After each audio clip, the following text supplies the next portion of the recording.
కేంద్ర మంత్రి బీజేపీ రాష్ట్ర అధ్యక్షులు కిషన్ రెడ్డిపై సీఎం రేవంత్ రెడ్డి చేసిన అనుచిత వ్యాఖ్యలకు నిరసనగా బీజేపీ నల్గొండ జిల్లా అధ్యక్షులు నాగం వర్షిత్ రెడ్డి స్థానిక భారతీయ జనతా పార్టీ జిల్లా కార్యాలయంలో ఏర్పాటు చేసిన మీడియా సమావేశంలో మాట్లాడుతూ రాష్ట్ర అధ్యక్షులు కిషన్ రెడ్డిపై సీఎం రేవంత్ రెడ్డి అనుచిత వ్యాఖ్యలు చేయడం సరికాదన్నారు. ఓటుకు నోటు కేసులో అడ్డంగా దొరికిన రేవంత్ రెడ్డి బీజేపీ నాయకులను కార్యకర్తలను విమర్శించే హక్కు లేదన్నారు. కిషన్ రెడ్డి కార్యకర్త స్థాయి నుంచి రాష్ట్ర అధ్యక్షులు కేంద్ర మంత్రివర్యులుగా చేసిన బీజేపీ పార్టీని మోడీని విమర్శించడం సరికాదన్నారు. ఇదే విధంగా విమర్శిస్తే సీఎం పదవిని పక్కకు పెట్టే విధంగా ముట్టడి కార్యక్రమాలు నిర్వహిస్తామని, మాకు కేసులు కొత్త కాదన్నారు. ఈ కార్యక్రమంలో జాతీయ అధ్యక్షులు గోలి మధుసూదన్ రెడ్డి, రాష్ట్ర కార్యదర్శి మాదగాని శ్రీనివాస్ గౌడ్, జిల్లా నాయకులు, పట్టణ నాయకులు మరియు యువమోర్చా నాయకులు పాల్గొన్నారు. ముఖ్యమంత్రి రేవంత్ రెడ్డి గారు సందర్భంగా విజయోత్సవ సభలు జరుపుకుంటూ మరి మా రాష్ట్ర అధ్యక్షులు కేంద్ర మంత్రివర్యులు కిషన్ రెడ్డి గారి పైన అనుచిత వ్యాఖ్యలు చేయడాన్ని భారతీయ జనతా పార్టీ తీవ్రంగా ఖండిస్తూ ఉంది. మరి రేవంత్ రెడ్డి గారు కేవలం ఆ కుర్చీ కోసం, ముఖ్యమంత్రి యొక్క పీఠం కోసం మరి ఇవాళ సోనియా గాంధీ యొక్క జపం చేస్తూ ఆమె కాళ్ళు కడిగి పైన నీళ్లు చల్లుకోవాలని చెప్పేసి పిలుపుయడం ఏందో ఆయన స్థాయికి తగింది కాదు. మరి వాళ్ళకు నిజంగా వాళ్ళపైన ప్రేమ ఉంటే, కాంగ్రెస్ పార్టీ కల్చర్ ఏంటంటే భజన చేయడం, పదవులు కొనుక్కోవడం. ఆయన పీసీసీ కొనుక్కున్న విషయాన్ని కాంగ్రెస్ పార్టీ నాయకులే చెప్పారు. లాబింగ్ల ద్వారా కలిసి వచ్చి ఆయన ఇలా ముఖ్యమంత్రి అయినాడు. కానీ ఇలా కిషన్ రెడ్డి గారిని ఆ విధంగా అనడం పట్ల ఆయన కుసంస్కారం బయటపడ్డది. ఇవాళ కేవలం ఆయన ముఖ్యమంత్రి పదవి కాపాడుకోవాలని ఇవాళ సోనియా గాంధీని ఆ విధంగా మాట్లాడడం అయితే ఉందో, మరి యొక్క తెలంగాణ ప్రజల యొక్క ఆత్మగౌరవాన్ని దెబ్బతీసినాడు. కాంగ్రెస్ కల్చరే అందరికీ తెలుసు. ఆనాడు ఎప్పుడైనా ఢిల్లీలో తెలంగాణ ఆత్మగౌరవం తాకట్టు పెట్టిన చరిత్ర కాంగ్రెస్ పార్టీది. కులాల వారిగా, మతాల వారిగా చిచ్చు పెట్టి చివరికి మత కలహాలు కూడా సృష్టించి ముఖ్యమంత్రిని మార్చేటటువంటి సంస్కృతి కాంగ్రెస్ పార్టీది.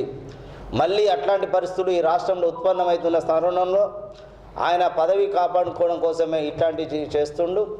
ఈ యొక్క గత సంవత్సరం నుండి ఆరు గ్యారెంటీలు విఫలమై వాటిపైన కిషన్ రెడ్డి గారు మరి యొక్క నిరసన కార్యక్రమాలు పిలుపునియడంతో జీర్ణించుకోలేక కిషన్ రెడ్డి గారి పట్ల అనుచిత వ్యాఖ్యలు చేశారు. మేము అడుగుతున్నాం, రేవంత్ రెడ్డి నీకు నిజంగా వాళ్ళకు భజన చేయదలుచుకుంటే ఆమె కాళ్ళు కడిగి మీరు తాగండి. కానీ భారతీయ జనతా పార్టీ నాయకులకు అట్లాంటి సంస్కృతి సాంప్రదాయాలు లేవు. మేము ఎవరి కాళ్ళు మొక్కవలసిన పద్ధతి మా పార్టీలో లేదు. ఎవరికి కూడా గులాంగిరి చేయం. మాది ప్రజాస్వామ్యంగా మరి యొక్క అన్ని వర్గాలకు న్యాయం జరుగుతున్నటువంటి పార్టీ అంటే బీజేపీ. మాది కుటుంబ పార్టీ కాదు, నియంత పార్టీ కాదు. కాబట్టి అవన్నీ కూడా మీ పార్టీలో ఉంటే మీకు చెల్లు, కానీ మా పార్టీని అట్లా అనొద్దు. మరి కిషన్ రెడ్డి గారి పట్ల ముఖ్యంగా భారతీయ జనతా పార్టీ కార్యకర్తలైన మేము అందరం కూడా గర్వించేటటువంటి నాయకుడు అంటే కిషన్ రెడ్డి గారు. ఎందుకంటే మాకు ఒక స్ఫూర్తి ప్రదాత. కింది నుంచి ఆఫీసులో ఉండి కష్టపడి అంచెలంచెలుగా ఎదిగినటువంటి కిషన్ రెడ్డి గారిని నువ్వు ఏ విధంగా పోల్చుకొని అవమానిస్తున్నావో ఒకసారి ఆలోచించుకో. రాష్ట్ర ముఖ్యమంత్రి రేవంత్ రెడ్డి గారు భారతీయ జనతా పార్టీ మీద, కిషన్ రెడ్డి గారి మీద, నరేంద్ర మోదీ గారి మీద చేసినటువంటి వ్యాఖ్యల్ని భారతీయ జనతా పార్టీ తీవ్రంగా ఖండిస్తూ ఉన్నది. మరి ప్రజాపాలన విజయోత్సవాల పేరిట వారేదైతే ఒక సంవత్సర కాలంలో ఏదైతే విధ్వంసాలు, ఏదైతే తెలంగాణ ప్రజలకు చేసిన మోసాలు ఎండగట్టే విధంగా మరి తీవ్ర వ్యతిరేకత, అంటే అతి తక్కువ కాలంలో చీకొట్టించుకున్నటువంటి ప్రభుత్వం ఈ యొక్క రేవంత్ రెడ్డి కాంగ్రెస్ ప్రభుత్వం. మరి వారు సిగ్గుచేటి రోజు విజయోత్సవాల పేరిట మరి ప్రజా పరిపాలన కాదు, ఇది అరాచకమైన దయ్యాల పరిపాలన. మరి అటువంటి సిగ్గులైనటువంటి లత్కోర్ ముఖ్యమంత్రి మా ఒక్క రాష్ట్ర అధ్యక్షులు కిషన్ రెడ్డి గారి మీద మాట్లాడే అర్హత వారికి లేదు. మరి కాళోజీ గారు చెప్పిన విధంగా ప్రాంతం వాడు మోసం చేస్తే మరి పాతి పెట్టాలని చెప్పి వారు ఏదైతే చెప్పినరో మరి అదే చేయాల్సి వస్తే మొట్టమొదటిగా తెలంగాణ రాష్ట్రంలో బొందబెట్టాల్సింది రేవంత్ రెడ్డిని. రేవంత్ రెడ్డి తెలంగాణ వ్యతిరేకి, తెలంగాణ ద్రోహి.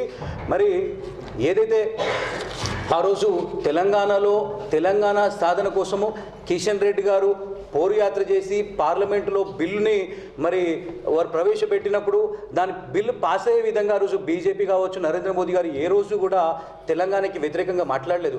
మరి అదే రేవంత్ రెడ్డి ఆ రోజు నువ్వు సమైక్య ఆంధ్ర కోసము ఆ రోజు పోరాడింది నువ్వు కాదా? తెలంగాణ కోసము బీజేపీ పోరాడుతూ ఉంటే నువ్వు సమైక్యాంధ్ర కోసము నువ్వు పోరాటం చేసింది, దాన్ని ఆ ఒక్క లైన్ని నువ్వు బిల్డప్ చేసింది నువ్వు కాదా అని చెప్పి సందర్భంగా మేము ప్రశ్నిస్తూ ఉన్నాము. మరి తెలంగాణ దయ్యము మరి 1300 మంది ఆత్మ బలిదానాలు చేసుకుంటే మరి ఆ రోజు రాక్షసి దయ్యము తెలంగాణ ద్రోహి పిచాచి అని చెప్పి రకరకాల మాటలు నువ్వు సోనియమ్మని ఉద్దేశించి చెప్పిన విషయం నువ్వు మర్చిపోయినావేమో, కానీ తెలంగాణ సమాజము మరి ఎప్పుడు కూడా మర్చిపోలేదు. నువ్వు చెప్పినటువంటి బలిదేవి అని చెప్పి ఏదైతే చెప్పినావో నువ్వు ఇప్పటికీ కూడా తెలంగాణ ప్రజలందరూ కూడా నీ వీడియోలు ఇంకా ఉన్నాయి, అవి కూడా మేము మీడియా మిత్రులకు ఇస్తాము. మరి అదే బీజేపీ ఆ రోజు తెలంగాణ కోసము మరి నిల్చున్నది. నువ్వు ఈరోజు బుడ్డాకా నువ్వు ఎక్కడున్నావు? నువ్వు తెలంగాణ ప్రజల్ని నువ్వు మోసం చేసినావు. 6 గ్యారంటీలు ఏదైతే 6 గ్యారంటీలు 420 హామీలు ఏదైతే చెప్పినావో రైతులని, బీసీలని, యువతలని, మహిళల్ని కోటీశ్వరులు చేస్తా అని చెప్పినావు. నువ్వు ఈరోజు మహిళలందరూ చీపురు కట్టతో నిన్ను కొట్టే రోజులు తొందరగా ఉన్నాయి. నువ్వు ఈ యొక్క నల్గొండకి ఏ రకంగా ఈ నెలాఖరు వస్తూ ఉంటున్నావు, మేము నేను అడ్డుకుంటాం.